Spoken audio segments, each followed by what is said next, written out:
The New York Knicks and Minnesota Timberwolves drama is starting to heat up. This is going to be one of the most fun matchups for the entirety of the season, and we're going to talk about it every single time we can here on the channel, so make sure you subscribe to the channel and don't miss anything we upload. Anyway, so earlier today, while these guys are playing their first preseason matchup, we had this awesome clip arise. By the trade, but once he processed those feelings, having been traded before, he talked to Julius and started to become excited about the team that wanted him.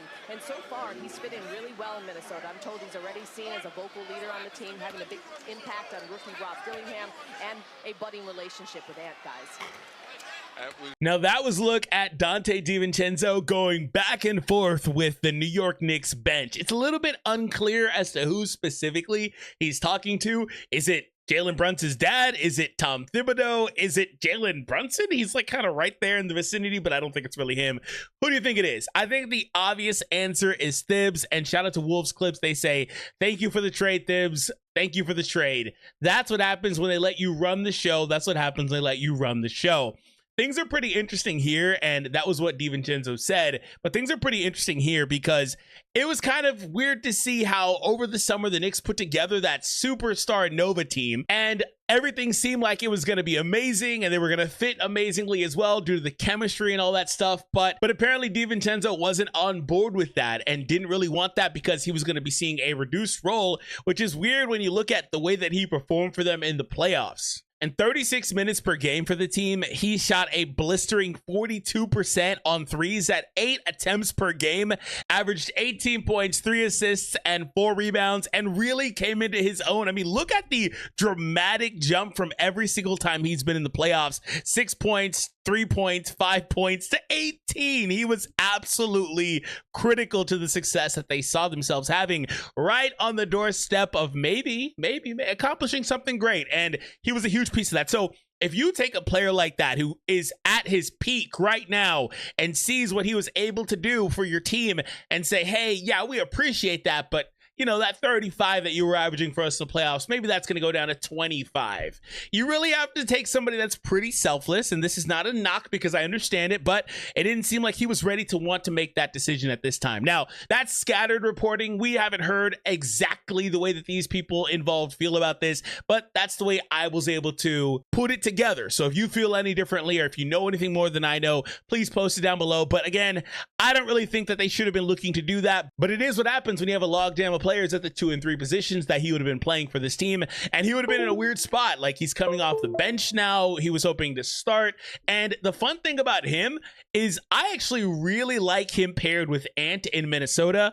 I like Julius, but I think he is the real prize going forward for the Timberwolves in this trade. And not really to talk too much about the Cat side of things, but I really do think that he is going to be amazing for this team next year. I mean, per 36, he was putting up 19 points just in the regular season for this team. He was absolutely ready, and it was showing. He was absolutely ready for an enhanced role next year, and I think he's going to be amazing on that Timberwolves roster. What do you guys think about that? So let's go ahead and live check in on the current game stats and see how things are going in this chippy fight here. So currently, DiVincenzo's at 26 minutes. He's got 7 assists, 3 rebounds, and 15 points.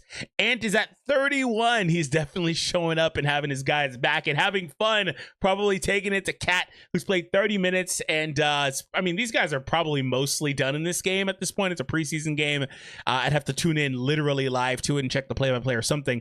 16 points and 16 rebounds. Cat is being a monster. And, you know, we didn't talk much about it in this video, the Cat piece. I literally just said we wouldn't, but I mean, I'm feeling compelled to.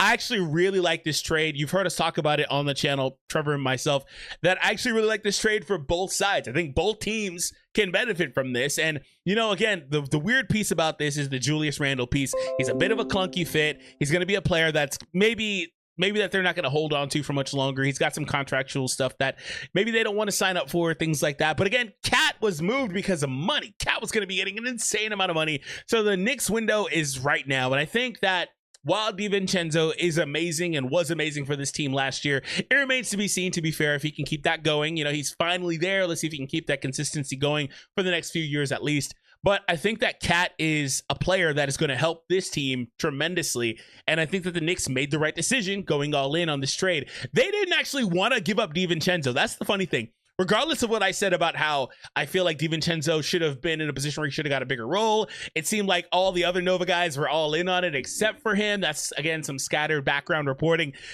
The thing is that they were in a position where they wanted to go all in now. They didn't want to give up DiVincenzo in the trade, but the Timberwolves said, no.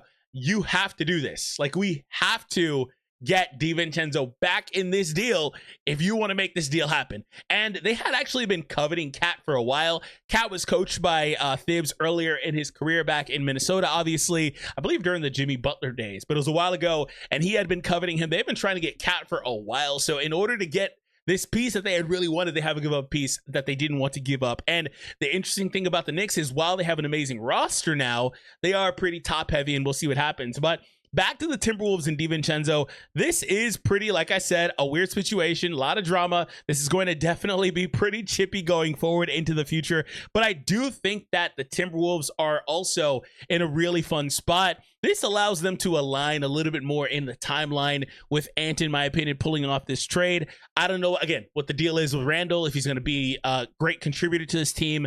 I like him in terms of his on-ball creation for this team. That could be very useful. I've talked about in the past that I would like to see him running. I want to see him running a lot of pick and rolls.